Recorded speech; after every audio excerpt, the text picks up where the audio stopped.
birində səsiniz düşmüyor. Özünün səsindən başqa heç nə eşitmirəm. Ona görə Gülaydan istədim çəksin, amma paylaşmağa görə yox da. Yəni əsas yerlərini baxacağım, görüm ha bəlkə elə yer olacaq, çox xoşuma gələcək. Nihat məsələn bəlkə elə cavab verdi, ürəyimə belə çox yatdı, paylaşdım. Yəni qayd eləmək istəyirəm. Yaxşı, onsuz da bu dərsimiz karbon tuşları mən təkrar ona görə vermişəm ki, nə bilim, yadımızdan çıxmasın. Çünki bizim axırıncı bölmə var, iri molekullu birləşmələr. Orada bizə lazım olacaq karbon tuşları. Kaydı başlarında xəbər elə qızım. Başlayacağım, tamam. Tamam. Axşamı xeyir. Başlayaq. Gülay sən açıq qoy kameranı İkinci birdən sual cavab eləyək. Yaxşı. Nə bir? Karbon turşuları deyirik. Ekran paylaşımı eləməmişəm. Bir dəqiqə. Ekran paylaşımı eləyək. Nə bir? Karbon turşularının ümumi formulu necə olar? Məsələn, səndən kimsə soruşsa ki, karbon turşularının görünüşü necədir? Məsələn, spirt yazanda mən yazardım CH3OH. Bəs turşu necə yazaram? Turşuda CNH2NO2 məsələn hansısa bir turşu. Məsələn, CNH nə dedin? CNH2NO2. Hə, CNH2NO2. Aysa, başa düşdüm. Bəs bunu açıq formada yazsaydın? Açıq formada mən bir karbon yazırıq. Hamısının axırında nə olurdu aynəbi? Axırında COOH. Aysa, bütün hamısının axırında belə bir qrup olurdu. Gülay, hələ ki biraz nəbi ilə davam eləyək. Aha. Sonra sən amma kameranı açıq qoy, yaxşı bağlama. İkiniz də düşün kamerada. Aha. Qabağında nə olmalıydı, nə bilir sırın? Mənim bunun qabağında elə N olur da, N qoyaq, yəni formül yoxdur. CNH2N plus 1. Elə CNH2N plus 1. Məsələn, gəl yerinə bir neçə aysa COH. Sadəcə olaraq burada belə bir qaydamız var idi ki, nə bir? Bunun yerinə H da ola bilərdi. Məsələn, H, C, O, H. Bu ən kiçik nümayəndəsidir. Aysa, qarışqa turşusu. Digər adı nə idi? Metan turşusu demək olar. Metan turşusu əla. Biri də var idi. Görəm o yadındadırmı? Asetat yoxsa formiat? Formiatdır da, formiat. Aysa, formiat, əla. Yaxşı, bəs N-in yerinə məsələn, nə qoyaq? Tutam C3, H7, COOH yazıram nə bir? Bu turşunun adı nə olar? C3 butandır, butan turşusudur. Buna bir də yağ turşusu demək olur. Aysa, butan da deyək, 4 karbonludur deyək, bir də yağ turşusu deyə bilərik. Bəs indi axırıncı mövzumuzda olacaq uşaqlar, ən çox hansı turşunun adını eşidəsiniz? Kapronun enat turşusu. Kapron turşusu necə olur? Neçə karbon olurdu? Kapron turşusunun keçi yağının tərkibində də olurdu. Bir də bunu C5, H11, COH. H11, COOH. Bax, mən sənin yaşında olanda necə yadda saxlayırdım? Deyirdim ki, bunda cəmi 6 dənə karbon var. Kapron sözündə də 6 hərf var. Bax, mən nəsə elə əlaqələndirib yadda saxlamışam. Kaprondan sonra gələn turşunun adı enant idi. Enant. Orada da olacaq formulu necə, nədir? C5, C6, H13, COH. Aha, C6, H13, COOH. Bu indi yazdıqlarım səncə doymuş bir əsaslıdırmı? Doymuş 2 əsaslıdırmı? Yoxsa doymamış bir əsaslıdır? Bunu necə fərqləndiririk? Bax, bu sən nümunələr yazıbsan. Doymuş bir əsaslıdır. Doymuş bir əsaslı. Əla. Bəs sən o bir əsaslı, 2 əsaslı deyirsən, onu hardan fərqləndirirsən?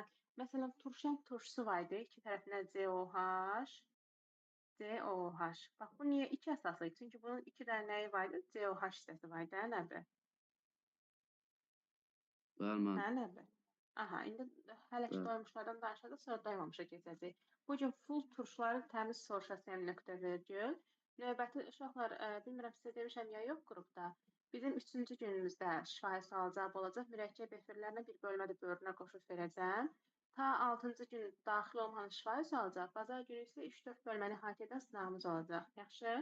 Ona görə bunu sizə elətdirəm ki, 11 çətindir və yaddan çıxmasın.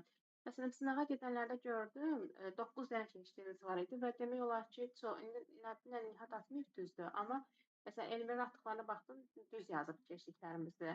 Bilmirəm, Elmir, bir dənə keçdiklərimizdən ötürmüşdünmü ya yox, amma 9 dənə rovun düzün var idi o vərəqdə işarələdiklərindən. Məndə 7-si düz idi onun. 7-si əla. Məsələn, Aytənin özü uşaqlar güvənən sınavına gedib. Gəlib Aytən burdadır ya yox bilmirəm. Güvən sınavına gedib və o 10 dənə düz yazıb. Yazdıqları da bilirsiniz hansı? Ancaq alkanlar heç nə düşmüb. Alkan düşüb. Alkin falan heç nə düşmüb. Alkan düşüb, bir də aşağılar düşüb. Nə ki alkandan düşüb onları yazıb. SPC, SPC-dən düşüb onları yazıb. Yəni mən sizdən əslində razıyam. Çünki keçdiyim qədəri mənə qaytara bilibsiniz də.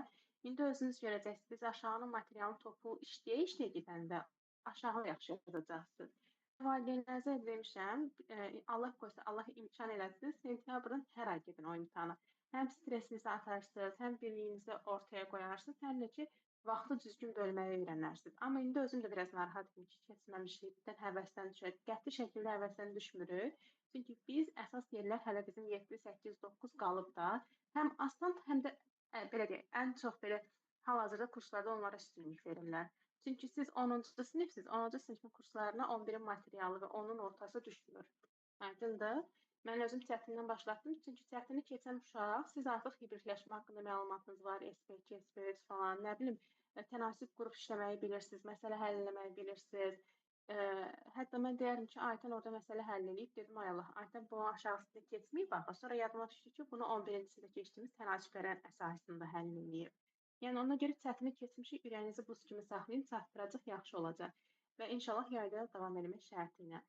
Yaxşı, indi bir dənə sual Gülaya verin. Gülaya qəribə suallar verəcəm, çaşdırıcı suallar, amma əsas nəbinin üstündəyəm bu dəqiqə və digər uşaqlar hamınıza sual cavab edin, çıxmaq yoxdur dərsdən. Gülay, sən mənə de görüm, hansı karbon turşusudur ki, onun heç bir izomeri yoxdur? Görün, kameranı açıqdır, Gülay. Hansı? Aha. Qarışqa turşusunun bəli, heç bir izomeri yoxdur. İzomerlik deyəndə nəyi nəzərdə tuturam? Nədir izomerlik?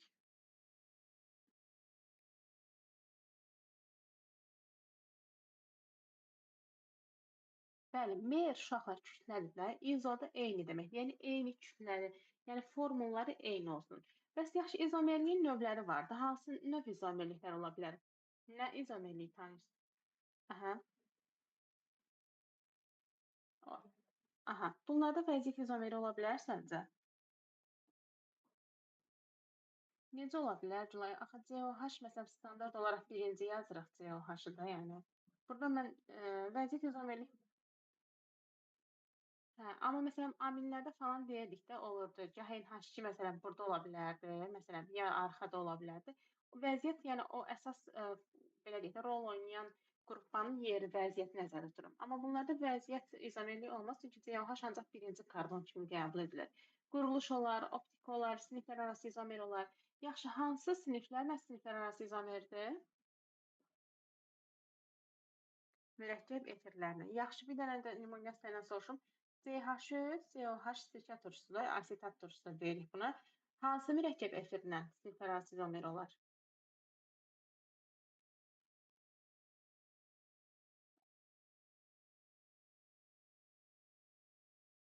H. Gör nə bir düz deyir yoldaşım. H, C, O. Nə dedin sən?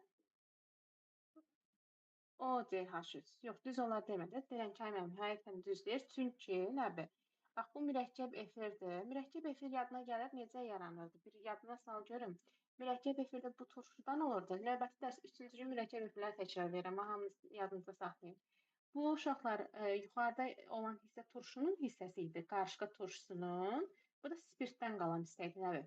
Qarışqa turşusunun metil efiri. Yaxşı. Həqiqətən də hesablayanda nə görsən? 2 karbonu var, bayaqki kimi. 2 oksigeni var, 4 dənə də hidrogeni var. Bunu yadda saxla ki, deməli mürəkkəb efirlərlə karbon turşuları siniflər arası izomerdir. Yaxşı, nə bir sənə qaydırıb. Növbəti mərhələdə Nihatla Aytən sual verəcəm, hazırda dursunlar. Yaxşı, indi sən mənə de görüm, bax reaksiya yazacağam. Yəni gör burada nə almış. Hə. İndi baxacağım da vəziyyətə, bəlkə də başdan yox. İndi görüm hara bir də keçirik biz uşaqlar. Məsələn, nədir? Yazıram CH4 oksigenlə katalitik oksidləşməsindən nə alınır? Bax, bunlar tipik reaksiyalardır. Bunu Yəni xüsusi qaydası yoxdur, Montiel əzbərləmək tüklü saç lazımdır.